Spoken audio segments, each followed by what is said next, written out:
The popular 503-020 budgeting rule often fails for Indian salaries. This video will introduce a real framework that addresses the reality of high Indian rent and EMIs, focusing on practical fixes, not just theory.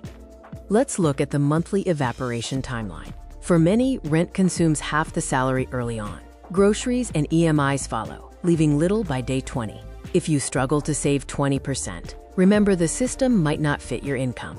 The 503-020 rule, dividing income into 50% needs, 30% wants, and 20% savings, is often called the Western illusion. It works well where housing costs align with average incomes, but it is unrealistic for many in India. The math breaks down because Indian needs often require 60% to 75% of income, not 50%. The rent impact is very high, and the EMI burden is common. The 503-020 rule is rarely practical in India.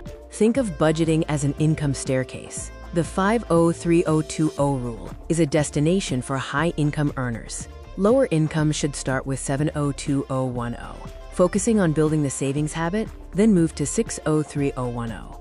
The 702-010 framework is ground zero. It matches real-world Indian expenses, dedicating 70% to needs, 20% to wants, and 10% to savings. The goal is to fix the savings habit first. Consistency matters more than the amount.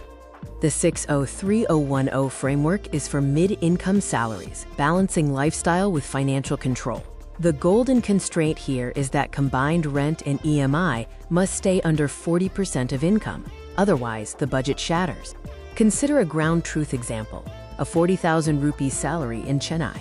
Needs alone total 27,000 rupees, which is 67% of the income. The math is brutal, and this cannot fit into a 50% needs category. To build a sustainable ratio for the previous example, we look at the reality of 27,000 rupees for needs. This results in a sustainable 672-013 split. It may not be a perfect ratio, but it is sustainable. 5 ways your wallet leaks include copying foreign advice and ignoring rent reality. Saving what's left will leave you with nothing. Invisible UPI drains and chasing perfect ratios also contribute to leaks. You need an automatic system, the autopilot stack. This involves 4 steps. Trigger when salary hits, immediately split funds into 2 accounts for spending and savings, automate SIPs or recurring deposits, and track expenses using UPI link apps. Here are some pro tips. Save on salary day. Don't wait for the 30th. Cut wants brutally with hard limits on subscriptions and dining out. Prioritize an emergency fund. Finally, track weekly, not monthly, for course correction. The only rule that matters is that the best budgeting method is whatever you can actually follow every single month. Start with your reality, adjust the math, save small, and build a system you won't quit.